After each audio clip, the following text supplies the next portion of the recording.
Maula dɔnniya ka fɔ bi jamukan na kelen tɛ ni Amara Sila de don maa min don maa dogolen tɛ Mali kɔnɔ ani Mali kɔ kan bɛɛ lajɛlen b'a dɔn wa a ka analyse ka ɲi kosɛbɛ. O la yanni an ka don an ka jamukan kɔnɔ n bɛ kuma d'a ma fɔlɔ a ka folikan di an filɛbagaw ma nin wagati in na. Amara Sila, bonsoir. Bonsoir. Folikan jumɛn bolo ka di an filɛbagaw ma nin wagati in na. An bɛ Bamada.net filɛbaga bɛɛ fo mɔgɔ mɔgɔ sɔrɔlen ma na an b'u bɛɛ fo bɛɛ barikada k'i ka technicien fo ka ɲini malidenw fɛ u ka émission u ka partager ka sababu kɛ yen wele thème minnu na bi a thème a nafa ka bon an bɛna le ko kura baden de fɔ a kɔnɔna la. Siga t'a la. D'accord, o la m'aw ladɔnniya k'a fɔ ko bi an ka jamukan i n'a fɔ aw yɛrɛ ɲɛ b'a la aw ka jabaraninw kan cogo min na aw bɛ se ka weleli kɛ ni ka ɲininkali minnu b'aw bolo ka tɛnku an ka invité la walima ni farankan minnu b'aw bolo ka kɛ an ka jamukan in na ni ka olu kɛ yanni an ka se appel yɔrɔ ma m'aw ladɔnniya k'a fɔ bi babu a bɛna boli kɛ k'a fɔ an ka président de la transition n'o ye Asimi Goyita ye a ka laseliw la k'a fɔ ko transition bɛna kɛ kalo 24 n'o bɛ bɛn san 2 jate ma ko ka daminɛ marisi kalo tɛmɛnen tile 26 la. O la o kɛra kunnafoni mu ma caman sewara ma dɔw yɛrɛ ko fɛnɛ ko olu tun ka laɲini ye k'a ka jani ka tɛmɛ nin fɛnɛ kan. An ye k'a fɔ fɛnɛ CEDEAO mɔgɔw ye lasigi kɛ lasigi mun ni maliyɛn bɛɛ lajɛlen tun sigilen don n'a ye k'a fɔ ko nin bɛna kɛ sababu ye ni ka embargo mun b'an kan depuis janvier kalo tɛmɛnen ko k'o wuli ka bɔ an kan. An nana ye o lasigi in kɔnɔna la jaabi jɔnjɔn ma di Mali ka embargo ko la lasigi labilara ka bila kalo kura tile 3 la. O la bi an bɛna an da don olu la ni ka olu walawala. Ɲininkali fɔlɔ n bɛna o tɛnku la Amara o de ye k'a fɔ an ka président de la transition n'o ye Asimi Goyita ye a ka laseliw la k'a fɔ ko transition bɛna kɛ 24 mois ye. Amara yɛrɛ ka analyse kɛra jumɛn ye fɔlɔ nin décret in na. Franchement i ka nin kɔrɔfɔ a diyara n ye kojugu ka sababu kɛ n'i ye ko ta k'a lajɛ ani CEDEAO cɛla a tɔ kun bɛ ɲini ka kɛ ɲɛdɔnniya ye a tɔ kun bɛ ɲini ka kɛ u bɛ fɛ ka Mali humilier ka Mali danbe bɔ a la parce que bi bɛɛ bɛ k'i disi gosi farafinna bɛɛ bɛ k'i disi gosi ni Mali ye bɛɛ b'a la k'a fɔ ko Mali de bɛ ka kɛ Afrique ɲɛda kura ye bɛɛ bɛ k'a ye k'a fɔ bi Mali de bɛna kɛ sababu ye unité min bɛ ka fɔ farafinna ni Kadafi ninnu ye kɛlɛ k'a nɔfɛ Modibo Keyita ninnu ye kɛlɛ k'a nɔfɛ bɛɛ bɛ k'a ye o de bɛna le bɔ Mali la donc CEDEAO mɔgɔw a jamana caman bɛ yen u tɛ o ɲɔgɔnna de fɛ parce que u bɛ ka mun de ye u bɛ k'a ye ni Mali ta ɲan'a bolo n'a diyara Mali la Mali ka modèle ka ɲi na yan i b'a ye k'a fɔ o bɛ kɛ sababu ye yɛlɛma baden de bɛna kɛ CEDEAO jamanaw la i m'a ye a yɛlɛma daminɛ la fiɲɛ wulila déjà fiɲɛ in taara ni Burkina ye i y'a ye Marc Christian Kabore taara fiɲɛ taara ni Guinée Alpha Condé ye i b'a ye dugu wɛrɛw hali siga kun kɛlen b'a la ko coup d'état bɛna ale kɛ CEDEAO dugu caman na u bɛ ka siran min ye saraka t'a la o an sera niveau dɔ ma tellement que tubabuw ye an joli min an ɲɛ yɛlɛnna wa i bɛna ye foyi tɛna se k'an lasunɔgɔ tuguni ni hadamaden ɲɛ yɛlɛnna ka ban hali n'i yɛrɛ faga a tɛ sɔn ka don est-ce que i y'a faamu e bɛ k'a ɲini k'a ka don da min fɛ a tɛ sɔn ka don da fɛ a b'a yɛrɛ ka intérêt de ye donc i b'a ye k'a fɔ CEDEAO an n'u taara négociation kɔnɔna la ne bolo Mali crise wulila de n'i y'a ta k'a lajɛ ko élection ɲuman ka kɛ ko insécurité fanga bonyana o de kɛra sababu ye CEDEAO a y'a ka kɛlɛkɛ cɛdenw caman bila ka na n'u nana MINUSMA la ko ka Mali dɛmɛ a ka sécurité la ani élection ɲuman bon n'i y'o ta k'a lajɛ Mali bɛ période min kɔnɔ bi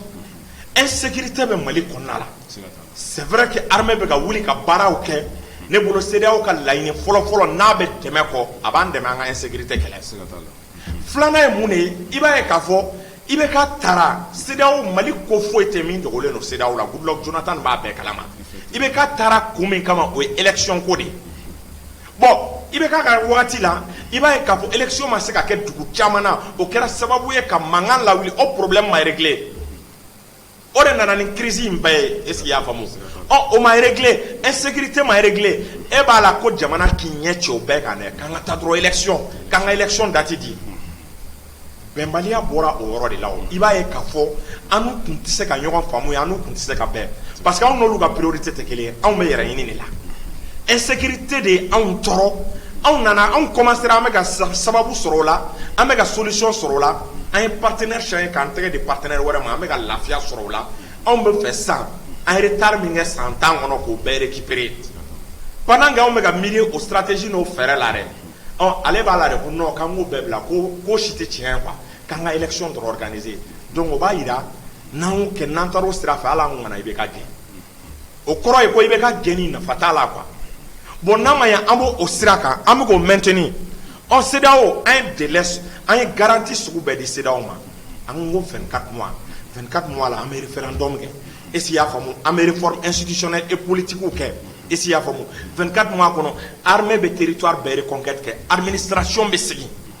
est-ce qu'il y'a faamu ka délai di ka chronogramme ka détaillé a bɛ kɛ nin na a musaka bɛ bɛn nin ma élection bɛ kɛ nin na référendum bɛ kɛ nin date la a bɛ garantie fɛn fɛn kɔ an y'a bɛɛ ta k'a di CEDEAO ma CEDEAO de ko niet ko nin si tɛ tiɲɛ ko ni Afrique jamana bɛɛ ta k'a lajɛ k'i b'a ye ko nin problème de bɛ Afrique jamana ninnu bɛɛ la est-ce qu'il y'a faamu ko insécurité ni fɛnw bon cogow dun tɛ kelen anw bɛ fɛ ka bɔ o situation nin kɔnɔ Mali kura la anw bɛ fɛ ka bɔ o de kɔnɔ insécurité min y'an tɔɔrɔ anw bɛ fɛ ka continuer ka minɛn de san an ka armée k'an ka armée équiper an ka armée ka progrès kɛ parce que développement tɛ se ka kɛ élection tɛ se ka kɛ tant que armée ɲɛnama tɛ yen tant que an ma jamana intégrité du territoire tant que est-ce qu'il y'a faamu an ma o recouvrer donc o sen fɛ i b'a ye sommet kelen donc sommet sen fɛ kan fila tun bɛ yen kan dɔw b'a la olu yɛrɛ y'a ye tiɲɛ yɛrɛ la bin de kɛra Mali kan mais kan wɛrɛ bɛ yen olu nana ka na ye est-ce qu'il y'a faamu n'an ye ko in diya Mali la olu sirannen bɛ ko coup d'état kana k'u ka jamana la notamment kan la Niger b'o la est-ce qu'il y'a faamu Niger yɛrɛ o fervent défenseur ye Niger tɛ fɛ sanction ka bɔ an kan Nigeria fana b'a la ale dimina mun na ale dimikun kɛra de ko bonya tɛ ka da ale kan anw bɛ se ka bonya da ale kan cogo jumɛn na parce que k'ale ka médiateur ye baara in daminɛ ko kabiri IBK ka wagati fo ka n'a bila bi la Mali fana la anw sɔmina k'ale ka médiateur ale bɛ Faransi ka jeu la a bɛ ka baara kɛ ni Faransi ye Goodluck Jonathan anw ye fɛɛrɛ de kɛ ka Goodluck dabɔ a la ka sɔrɔ CEDEAO ka canal tɛ mais Amara kuma la tɛgɛ tɛ a fɔra ko Goodluck Jonathan ka rapport la ni sommet in na ko ça allait en faveur de Mali k'a tun bɛ taa Mali ka kanu na awɔ problème ye mun de ye o ye bon o bɛ dépend n'i y'a mɛn cogo min na quoi parce que Goodluck Jonathan ale de ye partisan ye ko gouvernement d'union nationale ka o kɛ est-ce qu'il y'a faamu ka chronogramme dɔ kɛ est-ce qu'il y'a faamu ka élection kɛ priorité ye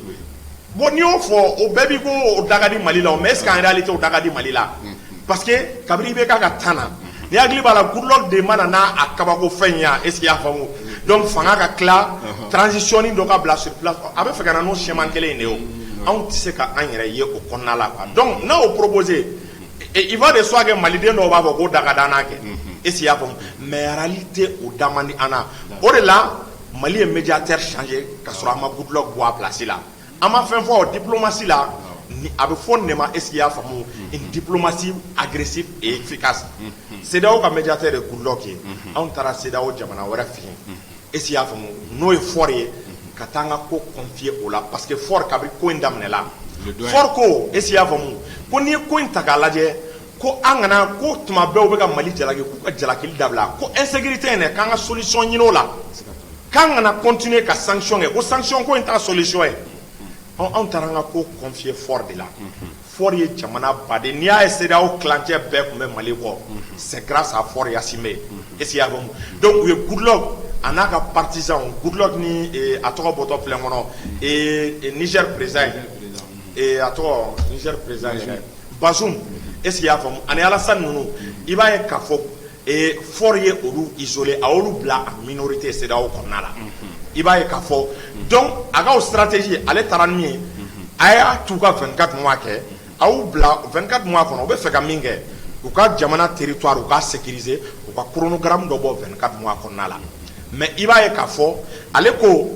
u kan'u da don gouvernement ko la u k'o bɛɛ to peuple malien bolo i yɛrɛ k'a ta k'a lajɛ o bɛ anw ka souveraineté garantie o de la anw tora fort kɔ mais Goodluck ninnu ka tendance la non il faut affaiblir le Mali Mali man ka bɔ Mali kunkolo kɔrɔ tannen de man ka bɔ nin na allons seulement à l'élection parce que n'an kunkolo tannen bɔra nin na par exemple ni ko tora 24 mois in na sisan chronogramme ka bɔ Mali ka gouvernement ka to yen Mali de gagne na o c'est comme u ye sanction fɛn fɛn bi an kan a bɛɛ kɛra fu ye wa an tɔ renforcera an tilala ka se sɔrɔ u kan donc olu tɛ fɛ o ka kɛ n'o kɛra o ye humiliation ye olu ma o ye de 1 de 2 olu bɛ ka baara kɛ France ka intérêt ka o préserver parce que i b'a dɔn u bɛ k'a fɔ ka gouvernement d'union nationale in bila kun jumɛn na pour permettre aux pions de la France de rentrer dans le gouvernement pour que France a ka cidenw ka se ka don gouvernement na ni France ka cidenw donna gouvernement na diyagoya gouvernement kow tɛ dogo parce que ko bɛ kɛ hali an k'a kɛ achat ni équipement a bɛ tɛmɛ conseil des ministres de la o u ka mɔgɔw bɛ commencer ka bɔ an ka gundow kalama n'u bɔra gundow kalama u bɛ commencer u b'o gundow fɔ France ye en fonction de ça France b'a dɔn an ka kan ka minɛ cogo min na ni gouvernement d'union nationale sigira ni France ka pion sigira olu ka pion ka don mun de bɛna kɛ enjeu wɛrɛ au lieu que transition yi concentré baara la dɛ i b'a ye mankan bɛna wuli kan bɛɛ bɛna essayer ka élection niveau dominer combat politique bɛna ye gouvernement mɔgɔw ni ɲɔgɔn cɛ dɔ bɛ ka taa nin sira fɛ o bɛ fɛ ka jamana libérer i b'a ye dɔ bɛ ka essayer k'an dévier ka bɔ sira kan ka taa di tubabuw ma ni élection bɛ kɛ olu ka candidat bɛ se ka na i b'a ye ni gouvernement d'union yɛrɛ kɛra n bɛ kuma dɔ fɔ élection tɛ se ka kɛ u bɛ date reporter tuguni a noter i ka n'a ye gouvernement d'union kɛ wallahi 24 mois bɛ kɛ élection tɛ se ka kɛ parce que dɔ b'a kɛ ka ɲa dɔ b'a tiɲɛ quoi donc i b'a ye k'a fɔ an ni CEDEAO an n'u tɛ se ka bɛn a jamana dɔw disons agenda min bɛ olu la o n'an ka yeta tɛ kelen ye donc i b'a ye k'a fɔ o de la an ka autorités u y'u ka responsabilité ta est ce que i y'a faamu k'a ye CEDEAO bɛ nin baara min na ko tɔ a bɛ ka bɔ tulonkɛ la a tɔ bɛ fɛ k'a kɛ n bɛ fɛ k'i coron ne normalement ni CEDEAO était de bonne foi mun kan ka kɛ i b'a ye k'a fɔ u tun bɛ commencer ka sanction dɔw alléger fɔlɔ u tun bɛ signe dɔw yira signe d'ouverture par exemple u m'an ka mɔgɔ dɔw sanctionner yan hali n'u ma sanction globale wuli pourquoi u t'o mɔgɔ dɔw ka sanction wuli o ye signe dɔ ye quoi k'u bɛ ŋaniya ɲuman la voilà donc CEDEAO décision a bɛ ta à l'unanimité de sinon sommet kɛlen i b'a kalama pays dɔw ye guloki bɔ k'a da n'u bolo tɛ ɲini ka se ɲɔgɔn ma ko kana sanction wuli ka bɔ Mali kan ko ni sanction wulila ka bɔ Mali kan k'a ma ɲi ko dugusɛjɛ ko coup d'état bɛ kɛ olu la ko kana coup d'état encourager ko ni coup d'état encourager la ko CEDEAO bɛ exploser de k'i bɛna ye don o don CEDEAO jamana ko coup d'état de bɛ k'u la k'olu ma jɛn ni a ye ko sanction ka wuli sinon majorité o y'a yira à peu près 10 pays ɲɔgɔn ko ka sanction wuli ka bɔ Mali kan mais ne a fɔra ko décision na est-ce qu'il y a faamu u ka décision min ko veto hali ni jamana kelen banna décision tɛ se ka taa k'an ka taa unanimité fo bɛɛ de ka sɔn u y'o dabɔ kun min kama pour que ka jɛ sinsin bon pays saba ye réticence ra notamment Niger Bazoum o ta ye ale bɛ siran coup d'état kana k'a fɛ ani France ka intérêt Nigeria ta ye ko an bɛ ka bɔ ale ka format kɔnɔ ale tun bɛ min proposer an bɛ ka bɔ o kɔnɔ ka taa fort ta la o man di o ye Ghana ta k'ale de ye ɲɛmɔgɔ ye ko ni jamana fila ma bɛn est-ce qu'il y'a faamu ko ɲɛmɔgɔ fana ma kan ka sɔn quoi donc i ɲɛ bɛ nin ye considération ni Sini Mali intérêt tɛ taa o de y'a Assimi ni Choguel ninnu énervé quoi donc u sigilen u y'a ye nin tɔ kɛlen bɛ manamana ko de ye quoi a tɔ tɛ tuguni dɛ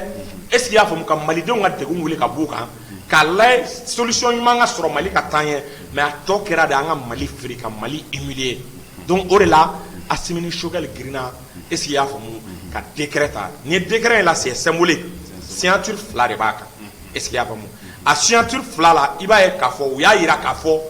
k'u ye kalo 24 u y'a d'u ma mankan tun tɛ ka kɛ kalo ko de la est-ce qu'il y'a faamu ani gouvernement ko c'est comme Mali dimina Mali ko anw tilal'o débat yɛrɛ la d'ailleurs anw ye kalo 24 débat banna an y'o d'an yɛrɛ ma en même temps tuguni Choguel ni Assimi ka décret o kɔrɔ ye gouvernement foyi tɛ bɔ a la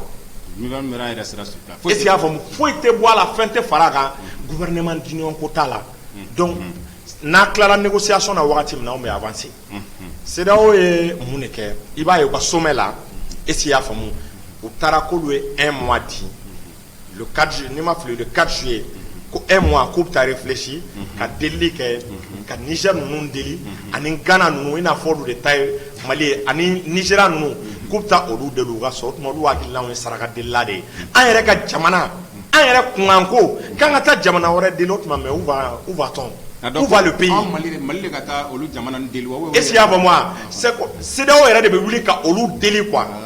k'u démarcher k'u deli u ka sɔn u ka segin u kɔ quoi en espérant que o seginko la u bɛ pression kɛ Mali kan tuguni Mali ka sɔn gouvernement d'union nationale ma est-ce qu'il y a faamu donc en espérant que tuguni yanni o cɛ soulèvement bɛ se ka kɛ Mali kɔnɔ coup d'état wɛrɛ ka kɛ Mali kɔnɔ u bɛ ka o de espérer parce que oui, j'espère que an yɛrɛ bɛ ka gɛlɛya in bɛna to finalement maliyɛnw bɛna wuli parce que ni gɛlɛya in ma ban est-ce qu'il y a faamu voilà parce que u ka prévision na u ka prévision fɔlɔfɔlɔ pour 3 semaines ko Mali bɛ bin an ma bi o kɔnɔ on a tenu On a tenu jusqu'à 3 mois, 4 mois, 5 mois. Ça ou quoi, qu'on est calo quel farala quand il s'est tourné moi. Ko carburant ko gele habe, blé ko gele habe. Est-ce qu'il y a vraiment ni a tagala fait un donné nga gele Mali la transaction financière. On a calo quel farane nga ko l'état va tomber. Mais ou dabali bana Mali état be ga résister cogo mena quoi. Olu agila ko nu en ke sisa. Ko Mali na se ga juru sa. Est-ce qu'il y a vraiment aga engagement international anaka partenaire ala antena se ka menan sa Russie bolo mais olu ta do ameka menan sa san cogo mena. Abolu kono ka nga menan bebe ka sani liquidité ye quoi. U te o yɔrɔ dɔn filanan abolu kɔnɔ ko n'u ye ni sanction bi an kan ko an b'an ka juru sara cogo jumɛn na wari ni min b'an bolo k'an fana bɛ to ta k'an ka juru sara o la an tɔ bɛ dɛsɛ quoi ɔ u ɲinɛ n'o kɔ u kɛlen ka sanction bi an kan anw fana ye lettre ci dɛ partenaire anw nɔ tɛ dɛ an bɛ fɛ ka wari sara o y'an ka wari bloqué ɔ a to wagati min na n'an ka wari débloqué an b'a fɛ sinon wari fitinin min b'an fɛ yan o ti bɔ dɛ o tɛmɛlen kɔ Mali ye mun kɛ tuguni c'est-à-dire u ka ɲɛmɔgɔba n'o ye français an ye jigila c'est-à-dire an ye lahawuta jigilatigɛ de da français kan quoi an ye français sɔgɔ ni muru ye mais c'est-à-dire a tɛ se ka kule quoi an ye bandigi digi a joli la mais a tɛ se ka kule o ye yɔrɔ jumɛn ye o ye CFA tɔnɔ ye quoi i b'a kalama an ka sanu de bɛ yen sanu de bɛ k'an ka wari garanti Mali ye sanu o sanu in dɛ san o san min bɛ di Mali o dili jɔ an ka sanu min fana bɛ feere est-ce qu'il y a faamu n'o feerela ani coton n'o o coton n'o sanu feerela ani an ka matière première wɛrɛw o wari de bɛ bila ka na Faransi est-ce qu'il y a faamu Faransi b'o wari de imprimer est-ce qu'il y a faamu k'o kɛ CFA ye Mali ye mun de kɛ Mali y'o de dabila n'i bɛna an ka coton san i bɛna an ka sanu san i b'a san dollar la ou bien i b'a san Russie wari la n'i y'a san dollar la ou bien i y'a san Russie wari la ɔ Mali yɛrɛ bɛna n'o wari ye an ka jamana kɔnɔ diɲɛ jamana tɛ yen bi ko min bɛ ban dollar la ko min bɛ ban Russie ka wari la a tɛ yen o yɔrɔ o tɛna sanction ta o yɛrɛ ka dollar kan dɛ donc n'i bɛ sanni kɛ i b'a ko de la mais wari tɛ taa Faransi trésor la tuguni k'a ka CFA di ka na anw yɛrɛ b'an ka wari sanni kɛ est-ce qu'il y a faamu ni dollar ye immédiatement donc an mana taa kɔ kan i b'a ye gɛlɛya tɛ se ka an sɔrɔ dollar bɛ an bolo mais n'an ko ni an ko wari ka na ni Faransi ka canal ye i b'a ye Faransi ka canal la u b'a bila ka na UEMOA ka canal fɛ n'a nana UEMOA b'a bloqué ko sanction b'an kan an yɛrɛ halala wari an tɛ se k'a sɔrɔ donc Mali y'o de dabila an ka wari bɛ ka na an bolo directement fɔlɔ dans un premier temps hali n'an m'an ka monnaie créer donc Faransi perdilen don CEDEAO fana kamana gannen don an bɛ k'o système min kɛ a b'a to an b'an ka fonctionnaires sara a b'a to an bɛ se ka fɛn wɛrɛw san a b'a to an bɛ se ka armement san Mali bɛ se ka san 10 kɛ nin kɔnɔ an tɛ bi a b'u kɔnɔ ko économiste t'an bolo quoi. D'accord hakili la an filɛbagaw bɛ ka faamuya caman sɔrɔ an mara ka ni analyse duman ninnu na o la an b'aw ladɔnniya k'a fɔ ko an ka gouvernement ye ni 24 mois mun fɛn ni à travers la déclaration du colonel Maïga k'a fɔ ko ni décision in k'a bɛ ta non seulement décret mun don c'est juridique en plus c'est politique parce que c'est juridique pourquoi ko sariyaw de y'a fɔ ko sariya gafew de y'a jira k'a fɔ transition charte la yɛlɛma bɛ se ka don transition délai la durée la ani fana k'a fɔ politiquement parce que jamanadenw yɛrɛ de ye sigi k'a fɔ kɛ ni k'a fɔ k'a daminɛ kalo 6 fo san 5 donc k'a fɔ k'an ka gouvernement ka nin kalo 24 a ma sariya foyi sɔsɔ nin décision in tali la. n bɛ fɛ ka o yɔrɔ k'a ma sariya sɔsɔ n bɛ fɛ ka o yɔrɔ yɛrɛ expliquer wala gouvernement ma sariya sɔsɔ yɔrɔ jumɛn na ni hakili bɛ charte de la transition na a fɔra ko gouvernement ka négocier est-ce qu'il y'a faamu ko gouvernement ka lajɛ transition durée ko de 6 est-ce qu'il y a faamu a tɔgɔ bɔtɔ filɛ kɔnɔ de 5 à 6 de 6 mois à 5 ans est-ce qu'il y a faamu kalo 6 ka taa san 5 kɔnɔna la donc kalo 6 ni san 5 kɔnɔna la gouvernement ka délai dɔ de ta o ye fourchette de di donc a bɛ se ka 24 mois ta bon n'a ye 24 mois ta sisan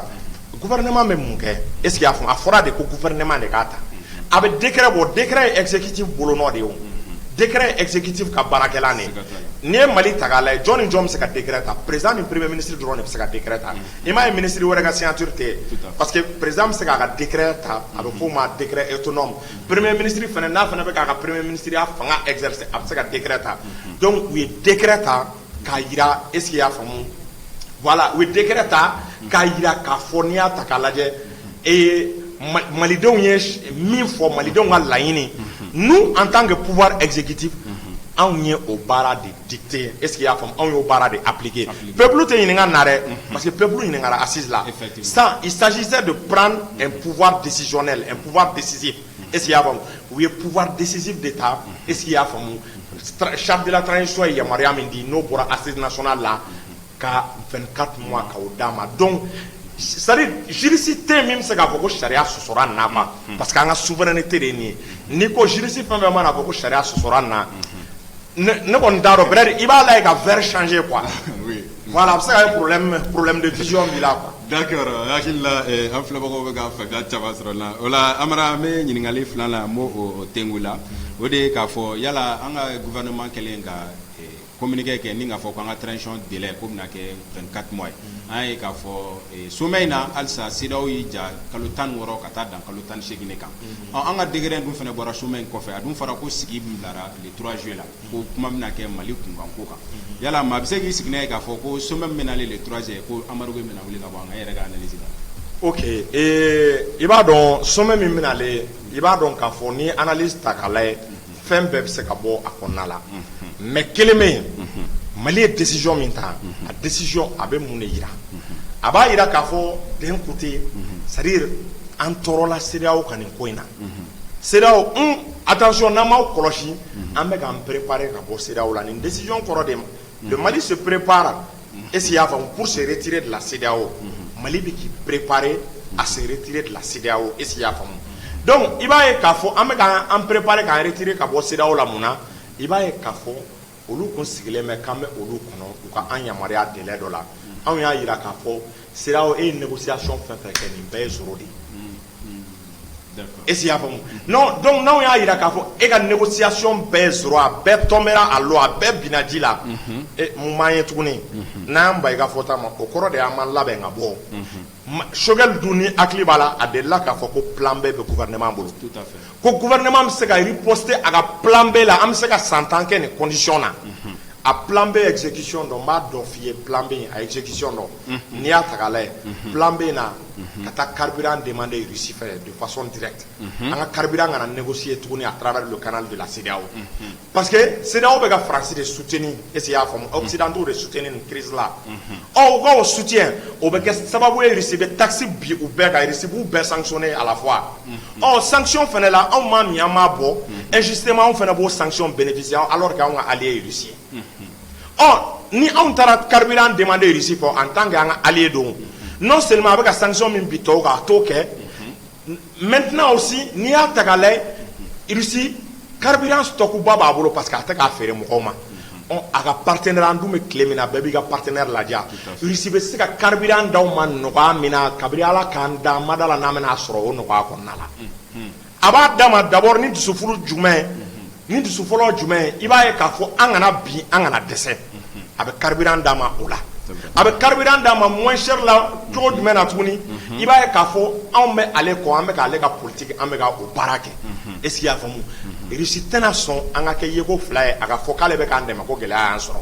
donc an ye canal kɛ canal direct ye fɔlɔ canal indirect de kun don mais ça a kɛra direct anw ni Russie cɛ carburant bɛ d'a ma taxe ba t'a la an taara tuguni blé fɛnɛ tuma bɛɛ n'i ye mɔgɔw ta k'a la u bɛ wuli ko gɛlɛya kɛra i b'a ye o dalaminɛkala bɛ kɛ de buru gɛlɛyara ni an yɛrɛ taara blé ɲini jamana minnu diɲɛ kɔnɔ n'u lakɔdɔnnen don ni alikama sɛbɛnni ye n'an taara alikama ɲini a tigilamɔgɔw yɛrɛ bolo a tigibatigiw bolo est-ce que o tɛna dɔ bɔ an ka buruko gɛlɛya la wa ni alikama nana i b'a ye k'a fɔ maliyɛnw minnu bɛ wuli est-ce que y'a faamu ko poivron da gɛlɛyara o ou bien jaba da gɛlɛyara o n b'a dɔn en tout cas u bɛ buruko kɔni u b'o ta buta la quoi u bɛ buruko kɛlɛ u b'o ɲɔngiri quoi donc Mali taara est-ce que y'a faamu dans un cadre bilatéral an yɛrɛ ni Russie cɛla la an taara blé négocier Russie ye 11 000 tonnes c'est-à-dire alikama tonne 10,1 a y'o di olu nana u bɛ Guinée port la voilà bon i m'a ye a bɛ se ka kɛ dɔw nana en même temps État ko n'a nana ale yɛrɛ de bɛ nin classe in na ale de b'a di distributeur ma o kɔrɔ ye ko État bɛna ale prix a bɛna ale a contrôler buru yɛrɛ prix bɛ se ka fixer o la a bɛ prix fixer n'i y'a bɔ mɔgɔ y'a bɔ o kɔnɔna la i bɛ kaso kɛ kuma yɛrɛ t'o la quoi parce que o b'a yira e ye criminel le ye quoi donc i b'a ye k'a fɔ an nana ka na mun ye tuguni an taara terrain sira négocier n'i y'a mɛn parce que anw bɛna ale CEDEAO jamanaw bila i ɲɛ tɛ fɛn in na c'est-à-dire an bɛna ale Sénégal bila an bɛna ale a tɔgɔ Côte d'Ivoire sira bila an bɛna an baser terrain sira kan ka terrain sira ka o dayɛlɛ pour que commerce bɛ se ka nɔgɔya ani Guinée cɛ ani Mauritanie ninnu cɛ parce que terrain de bɛ se ka na ni donni caman ye nin bɛɛ ye aspect dɔ ye an bɛ ka bɔ CEDEAO kɔnɔna la cogo min na parce que n'i y'a ta k'a lajɛ anw tɛ se ka Faransi kɛlɛ ka to CEDEAO ni UEMOA la a tɛ se ka kɛ quoi parce que Faransi de b'anw ka monnaie imprimer anw ne kɛlɛli est ce que o ŋaniya est ce que a ŋaniya jɛlen bɛ se ka monnaie ɲɛnama imprimer ka di an ma wa o tɛ se ka kɛ o diyagoya on va sortir de l'UEMOA an bɛ bɔ CEDEAO la surtout d'autant plus que CEDEAO yɛrɛ bɛ ka demander k'ale bɛ baara kɛ ni OTAN ye o tɛ se bi a da ka di Mali la Mali b'a préféré bi ka bɔ CEDEAO la a b'o kɔrɔ dɔn ani Russie cɛla o relation ka tiɲɛ parce que an ka nafa min b'o la CEDEAO ma o nafa se an ma donc ça c'est très important donc i b'a ye k'a fɔ an ma CEDEAO lamɛn mun na parce que an bɛ k'an préparer ka bɔ CEDEAO la donc o de sen fɛ i bɔra ka min fɔ CEDEAO fɛnɛ u ye communiqué dɔ kɛ communiqué la à l'issue duquel u ko ko ko tiɲɛ la k'olu nimisara k'olu bɛ ka nin baaraba in kɛ Mali ye olu bɛ k'a lajɛ ka solution sigi ka solution ɲini Mali ye ko Mali bɛ girin ka taa k'ale ye kalo 24 di a yɛrɛ ma ko tiɲɛ la ko o yɔrɔ ma diya u ye ko o yɔrɔ ma bɛn olu ma ko halisa k'olu bɛna continuer u ka to sogo la k'olu bɛ continuer ka baara kɛ ko pour que k'olu ni Mali ka bɛn délai la imaginez olu bɛ continuer pendant que crise bɛ anw kan gɛlɛya bɛ anw kan anw bɛ ka opération kɛ anw bɛ ka opération kɛ sur le territoire Mali fantan 4 bɛɛ la an bɛ ka minɛn san aw bɛ embargo bi an kan ko halisa k'anw k'an sigi ka aw kɔnɔ ni aw dusu dara wagati min na n'a taara président dɔw deli n'olu sɔnna san min na aw bɛ sɔrɔ ka embargo wuli anw kan o tuma pendant ce temps jɔn b'an ka sarasiw sara jɔn bɛ kérosène k'an ka avion na jɔn b'an ka minɛnw entretien kɛ o tuma o b'a jira k'a fɔ état bɛ bi o kɔnɔna la o de la CEDEAO ye Mali binni programme kalo 1 kɔnɔna la kabiri dɔw y'o dɔn i m'a ye conjoncture politique la i bɛ k'a ye réunion fɛnɛ bɛ ka i b'a fɔ ko daga b'a wuli quoi i b'a fɔ ko ji bɛ ka wuli quoi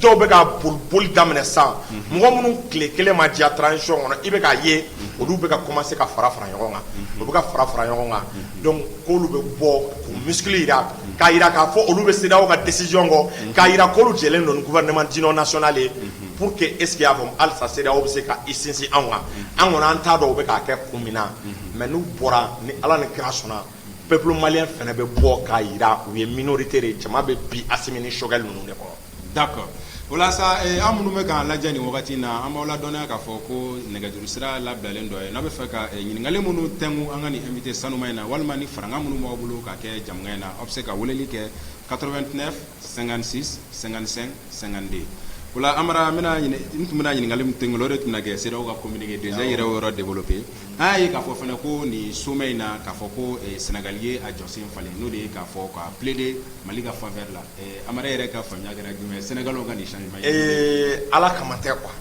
i b'a dɔn Sénégal bɛ ka plus de 600 et quelques milliards c'est-à-dire Fransi satisfait kama Fransi nin dungo kama 600 et quelques milliards o de la farafin ye quoi farafin de b'a préféré k'a ka intérêt perdu jamana ka intérêt ka o perdu est-ce qu'il y a faamu jamana wɛrɛ ɲɛmɔgɔ satisfait la 600 milliards e bɛ k'o perdu Mali ma ko k'i la ko t'i ni Mali cɛ est-ce qu'il y a faamu que e bɛ Faransi satisfait a sera niveau dɔ ma Macky Sall bɛ k'a ka peuple de tɔnɔ commerçants y'a ye mɔgɔ baden de ruinera caman ka commerce tiɲɛna caman détruira fantanya de bɛ ka caman minɛ banque ka juru yɛlɛnna caman na commerçants ko Macky Sall u ye délai de d'a ma ko n'a ma embargo wuli olu yɛrɛ bɛ embargo wuli u yɛrɛ. An ye u ka collectif de patronat mɔgɔw yɛrɛ ye réaction ba kɛ nin ko in. U ye réaction ba kɛ parce que olu tɛ se k'a faamu an bɛ wagati min na donc o de kɛra sababu ye Macky Sall ye guloki don ka ci di k'a di ko ka embargo wuli ko Mali tɔɔrɔ la ko trop c'est trop mais CEDEAO sariyaw est-ce qu'il y a faamu ko ni pays kelen ma jɛ dɔrɔn ko f'u ka t'o pays deli donc i b'a ye k'a fɔ Mali filɛ nin o gɛlɛya de kɔnɔ Niger y'i tugu de parce que France bɛ consigne di Niger ma ani est-ce qu'il y a faamu Nigeria a y'a fɔ k'aw ma sɔn n'aw ma sɔn o bɛ décision retardé plus décision bɛ retardé anw b'a fɔ terroristes u ka Mali frappé i m'a ye terroristes bɛ ka attaque baden kɛ simultanément nin wagati ya i y'a faamu France fana bɛ ka Mali espace aérien violé donc i b'a ye k'a fɔ ils sont en train de préparer quelque chose mais a tɛ ɲɛ u bolo an b'o la fana i b'a fɔ k'u ye carburant de kɛ politicien kɔrɔ dɔw la minnu tile banna mɔgɔ t'a dɔn tile bɛna wuli yanni diɲɛ wuli cɛ donc olu fana bɛ ka commencer ka consultation ni réchauffement daminɛ k'u bɛna don scène politique kɔnɔna la mais gouvernement in nin filɛ a gouvernement bolo ni Ala bolo bɛ ɲɔgɔn bolo quoi parce que u bɛ tiɲɛ de kan donc i b'a ye u bɛ ka baara min kɛ a baara tɛna se ka ɲɛ donc nin facteur ninnu bɛɛ de bɛ ka ɲɔgɔn sɔrɔ est-ce qu'il y a faamu donc objectif ye mun de ye ka Mali kala yani CEDEAO yani le sommet du 4 juin parce qu'abu kono ko avant le 4 juin 3 juillet aga keto voilà 3 juillet abu kono ko avant le 3 juillet ko bade me se ka ko surprise chama me se ka quoi donc Mali o donc il m'a accéléré antena adapté au chronogramme na CEDEAO de bi adapté on a ça il m'a on antadia nolu bena ko ko olu de bu adapté on ta la no be fa nga ben olu de bena sa est-ce qu'il y a femme ka fo Mali autorité ye bon en son aka ni mambe aya keta est-ce qu'il y a femme bon c'est assimilé message do duma fane al na be fa kana anga ben au d'abord gouvernement voilà déjà moi je me séparerai jamais de mon premier ministre ni nga premier ministre on a adam na mala bangwa yo message fana duma oh ni en son auma amara et idée de kuma do là c'est très important en fait baka chamambe abse ko ma fo yitma ga gouvernement nord union national gouvernement national aw gouvernement d'union national d'accord mais wo faka mun defon gouvernement d'union national ina ni gouvernement d'union national ibado ubugu dogo tuabukan mo de koro ubugu dogo tuabukan ne koro parce que tuabukan koro ga dunwa sinon bamananga na ku klenga fodro ka shogal boy ngana ni mo premier ministre kura wore france ga mo go se ka do de gouvernement d'union e quoi sari union nationale ina fo c'est bon mali dom iba fo ko kele de be mali la quoi ina fo ko kele de be mali la sari e ma union fo ala nda france ko union avec les rebelles alo se ka famu mais union avec politicien quel est un politicien du manche autrement malidon folle yon ngode malidon benenteria autrement on yere dama tisse ka ben on yere ka kola gouvernement sigili la fo communauté de ka fo ay gouvernement d'union national sigi donc o sigi tolo se ka fo ay ni premier ministre boy ay ni mo akedo o mo akembe do ibaye e ma me fene ko un gouvernement de mission o fene bala quoi ça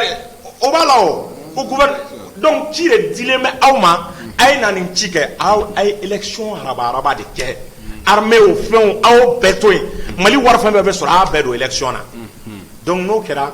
armée be ga bara mi armée ka progrès be cho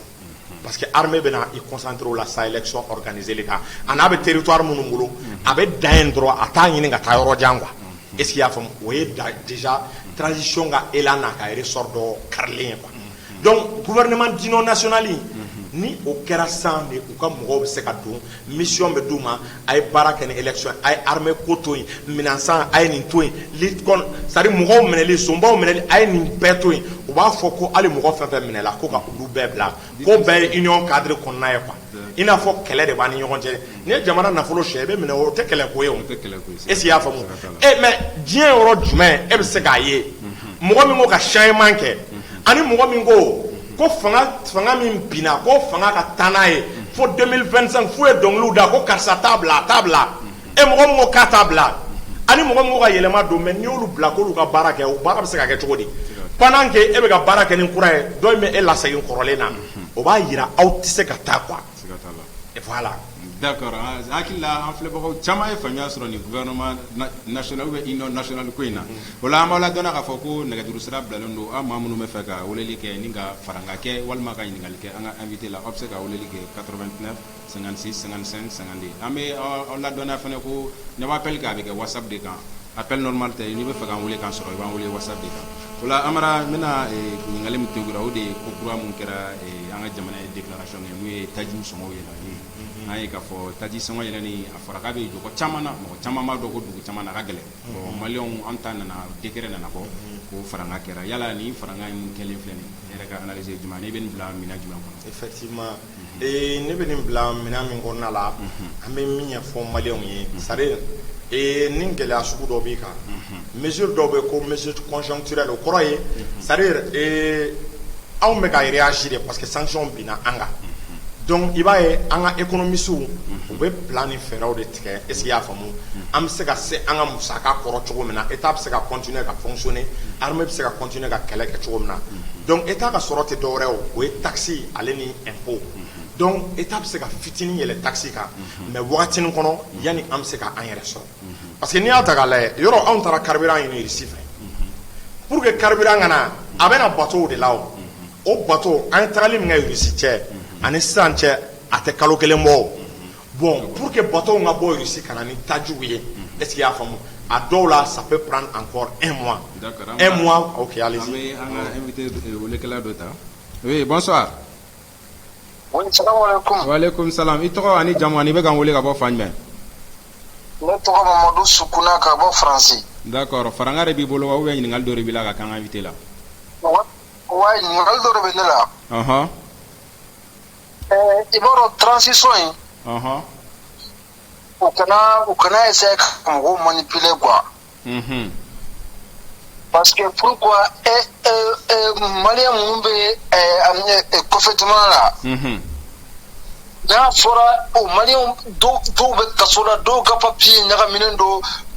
passeport ko ni carte na ko bɛ ka mɔgɔw nɛgɛ k'a fɔ k'u bɛna ko ɲɛnabɔ u tɛ ka ko ɲɛnabɔ.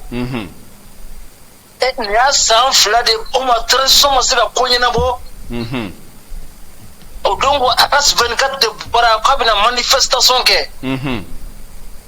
Yo imagine sisan u bɛna fɔ ko k'an bɛna 1412 ta ko k'o ɲɛnabɔ. O tuma an bɛna si bɛɛ kɛ u bɛna to ka image de yira an na wa. U ka fara manipulation mɔgɔ baara kɛ sa u ka sabali. An kɔni tɛ kuma dɛ n'u ma carte na ko ɲɛnabɔ k'a fɔ de ko ka passeport k'a ka bɔ passeport la walahi élection tɛ kɛ Faransi yan an b'o f'u ye dɛ. D'accord, an ye faamuya sɔrɔ i ka kɔrɔfɔ la. Voilà, merci. Merci bien. Oui, bonsoir. Connexion bla. Ok, Amara Sila. Ni ye an balima dɔ ye ka weleli ka bɔ Faransi. I yɛrɛ y'a ka kɔrɔfɔw mɛn. Donc i bɛ se ka continuer n'i ka analyse. Ok, ou bien an ka jaabi de. I bɛ se ka jaabi fana. Ok, c'est-à-dire a bɛ ka carte nina ko min fɔ i b'a dɔn an nana ka na carte nina problème sɔrɔ yen. Parce que carte nina yɛrɛ n'i y'a ta k'a lajɛ a marché tun bɛ u ka ministre des affaires Jean-Yves Le Drian an m'a ye ko yɛrɛ convoqué ra parce que an ka données u tun ye Mali feere Faransi ma de quoi olu tɛ k'o yɔrɔ de ye quoi u tun ye Mali feere Faransi ma fo an k'an ka base de données b'u bolo ka na n'an ka base de données an yɛrɛ bolo donc peut-être gɛlɛya ni degun fitinin dɔ bɛ se ka k'o la mais gouvernement yɛrɛ y'a dɔn cɛ a tɛ se k'a fɔ ko transition ɲɛna cogo si la ni solution ma sɔrɔ diaspora ma sanu demander u ma wari demander u ka carte nina ko ka ɲɛnabɔ dɔrɔn et puis c'est normal aussi donc gouvernement bɛ k'i teliya a bɔra ka min fɔ 1400 dossiers an k'a fɔ a ye dɔrɔn a k'a patienter peut-être an ka 1 mois ɲɔgɔn la ye sinon ne ni mɔgɔ caman kumana mɔgɔ minnu n'i y'a ta k'a lajɛ n'olu ye diaspora ka représentants ye yan est-ce que y'a faamu u caman ko ni nouvelle kura min fɔra u y'u la nisɔndiya ko baara bɛnalen kɛ est-ce que y'a faamu donc a ka patienter dɔɔnin quoi. D'accord, Amara Sila an hakili la an balimakɛ ye faamuya sɔrɔ n na dɔ bɛ nɛgɛjuru sira la oui bonsoir. Assalamu alaikum. Wa alaikum salam. I tɔgɔ ani jamu ani bɛ k'an wele ka bɔ min? Ne ka wele ka bɔ Italie. D'accord, faranga de b'i bolo wa ɲininkali de b'i la? Voilà, ne tɔgɔ Famori Keita. Famori Keita hɔn bisimila. Ne ka ɲininkali bɛ yala CEDEAO kɔni Mali tɛ se ka bɔ CEDEAO la pour que an bɛ se k'an yɛrɛ sɔrɔ wa? D'accord. Invité tulo b'i la a bɛna tila k'o jaabi. D'accord. Ok. Merci. Voilà, o ye ne ka ɲininkali ye. An b'i fo i ka weleli la. Awɔ, an ni baraji. Aba.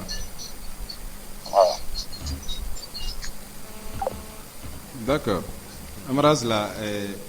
i n'a fɔ yɛrɛ kɔrɔfɔ bɛ cogo min na an kɔni y'i da don o caman na mais i bɛ se k'an balimakɛ jaabi an ka taa rapidement mais an bɛ nin ta ka sɔrɔ ka continuer. D'accord. Oui, bonsoir. Oui, bonsoir, ça va? Oui, ça va. I tɔgɔ ani jamu ani bɛ k'an wele ka bɔ fan jumɛn?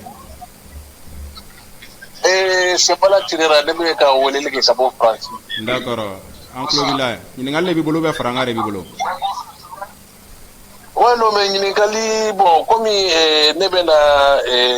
ɲininkali dɔ tengu Amara Sila la quoi. D'accord, a tulo b'i la. Voilà, carte ɲina ko in de don. D'accord. Voilà, parce que anw yɛrɛ an ka hamina ko ye o de an minnu bɛ tunga la yan quoi. D'accord, Amara tulo b'i la a yɛrɛ bɛna da don la k'o walawala. Voilà, comme donc an conféré dɔ kumana o kan donc an b'o bila yen quoi. D'accord. Bon, filanan ye min ye donc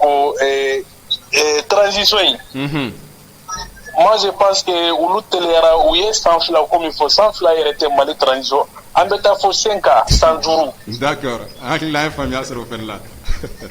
Voilà, o de tun bɛ an bolo quoi. Merci. An bɛ san 5 de fɛ dɛ. D'accord, an b'i fo i ka weleli la. An bɛ France ka bɛɛ lajɛlen fo i kelen tɔgɔ la. Merci bien. D'accord, Amarasla.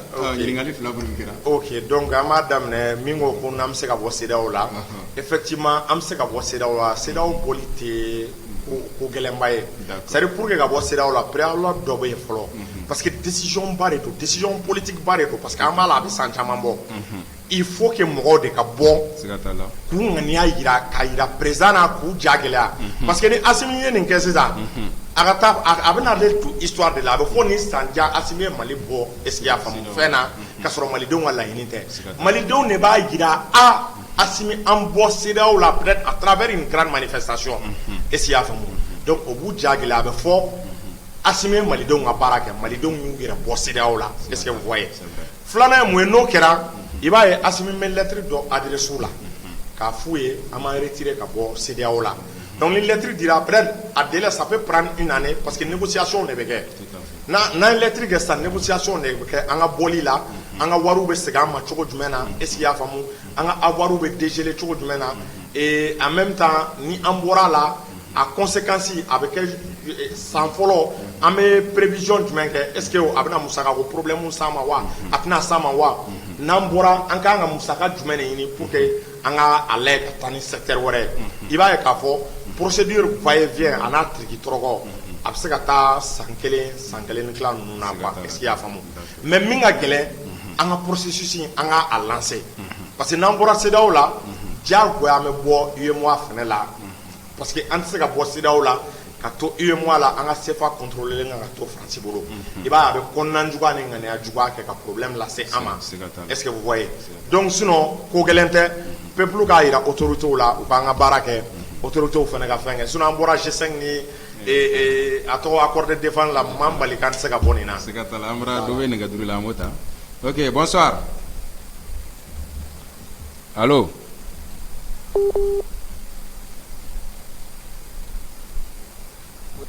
Oui, bonsoir.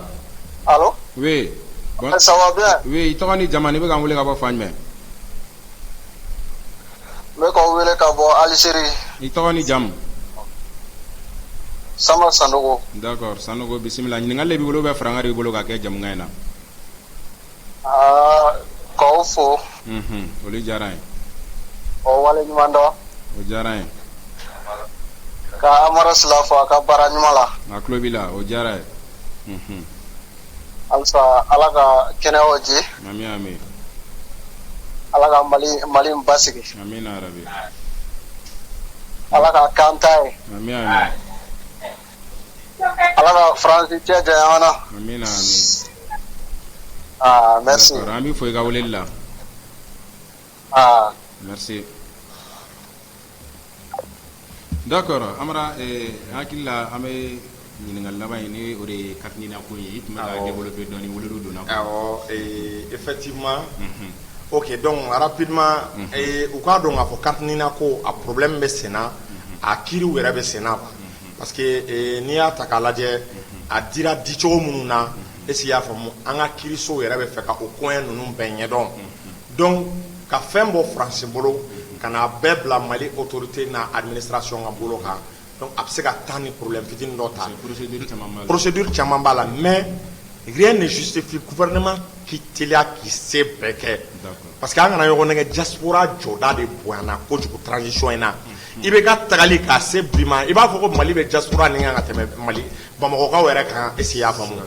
donc i t'a k'a lajɛ halisa rapidement solution bɛ se ka sɔrɔ carte ɲini la mais u ka fɛn kelen faamu est-ce qu'il y'a faamu hali France bɛ se ka ko saboter a bɛɛ kun ye pour que ka mɔgɔw lamuruti k'u lafunteni quoi donc transition bɛ ka kɛ ka bɔ k'an ka fɛn bɔ France bolo ka na n'a ye Mali kɔnɔ ni données bɛɛ sera a ma mais ka carte dɔrɔn imprimer o bɛ se ka kɛ ko gɛlɛn ye ka carte k'a mais hali carte ɲini fɛn o a équivalent dɔ n'a ka di sinikɛnɛ i bɛ taa u b'i photo sigi a kan ka ɲɔgɔn imprimer mɔgɔw yɛrɛ bɛ k'a dilan i mana taa banque la a kɛra cogo o cogo a tɛ tɛmɛ banque fɛn ninnu kan banque fɛn n'i taara n ko banque dɔw i bɛ taa don min na est-ce qu'il y a o don bɛɛ u b'i ka carte magnétique bɔ ka d'i ma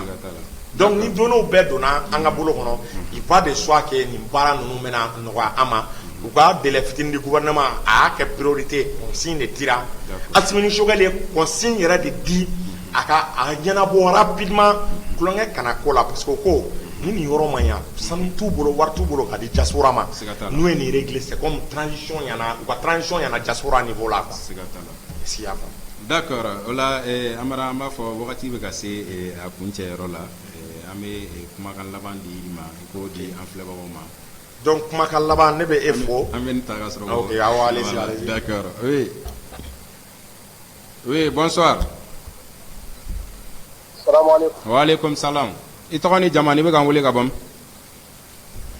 ne tɔgɔ Sanga Abdurahmane ka wele ka bɔ Algérie d'accord Faranga de bɛ wele wa ɲininkali de bɛ wele ka k'an ka invité la an b'aw fo d'accord foli diyara n ye ka waleɲuman dɔn k'a barikada ok foli diyara n ye kosɛbɛ an bɛ maliyɛnw bɛɛ lajɛlen fo n'Ala sɔnna o bɛɛ b'a mɛn n bɛ min fɔ aw ɲɛna maliyɛnw ka kuma caman dabila Mali transition ye Dayim Kayim de a fɔ Amara ɲɛna a tulo b'i la u kana san 2 san 3 san 4 san 5 ko don mɔgɔw kunna quoi ni Asi ninnu sɛgɛnna ka bila yɔrɔ min na quoi transition bɛ da o de ma d'accord a ye faamuya Amara yɛrɛ tulo b'i la a ye faamuya sɔrɔ i ka kɔrɔfɔ la n b'u bɛɛ lajɛlen fo n bɛ Amara fo n bɛ Buma Bɛl fo n bɛ Seku Tunkara fo d'accord u bɛɛ b'a mɛn min kɔni ka ne ye dɔrɔn u kana fasoden jugu ninnu to yen u ka sadi u ka san sɔrɔ quoi n'Ala sɔnna mɔgɔw b'a fɔ ko fasoden jugu ni fasoden ɲuman tɛ nkalon don dɛ fasoden jugu bɛ dɛ siga t'a la mɔgɔ fɛn fɛn bɛ yen nɔ min bɛ ka fɔ ko non karisa ye fasoden jugu ye karisa ye fasoden ɲuman ye tiɲɛ yɛrɛ la fasoden jugu bɛ an yɛrɛ b'o dɔn mɛnɛ siga t'a a la bɛ yɛrɛ de siga t'a la donc olu fana ka bon an fana an b'an seko bɛɛ lajɛlen na an kɔni b'an seere nɔ an seko ye c'est à dire duwawu ye ka u dɛmɛ sinon an tɛ se ka foyi de kɛ u kɔni kana cogoya c'est à dire u ka cogoya bɛɛ lajɛlen kɛ o fasoden jugu ninnu kana san sɔrɔ quoi problème foyi t'a la a tulo b'i la n'Ala sɔnna voilà bon an fana b'an seko bɛɛ lajɛlen fɛngɛ quoi Amara ninnu u k'u cɛsiri yɛrɛ yɛrɛ de c'est à dire transition u kana san 2 ni san 3 ni fɛngɛ ko don mɔgɔw kunna sa Dayim Kayim de don n'u sɛgɛnna ka bila yɔrɔ min na transition bɛ ban yen d'accord an y'a faamu kɔrɔfɔ faamuyara k'a kɛ ni wagati tɔgɔ ye an bɛ i fo ka Algérikaw bɛɛ lajɛlen fo i tɔgɔ la inchallah o bɛ foli mɛn an baw yɛrɛ fo aw ni cɛsiri an b'a Ala ka barika don aw ka media la amin i baraji bien d'accord Amara Sila ayiwa i bɛna se ka kumakan laban tun dir'i ma mais i y'a ye an ye fɛnɛ maliyɛn caman ma nisɔndiya nin fɛ ka tɛmɛ ko in na i tɛ parenthèse fitinin dɔrɔn ok bon an bɛ se ka parenthèse min fɔ la i n'a fɔ a bɔra ka min fɔ c'est à dire nin na CEDEAO ye ko tiɲɛ quoi est ce que i y'a faamu à partir du moment n'aw ye nin ta a cɛ délai ko t'an ka obligation ye tuguni on n'est pas obligé on n'est plus obligé est ce que i y'a faamu donc n'an tun bɛ CEDEAO ka cadre kɔnɔna la i b'a ye k'a fɔ an tun bɛ se ka don da dɔw fɛ sinon an ka dugawu kɛ Ala ka nin tagacogo ɲɛ quoi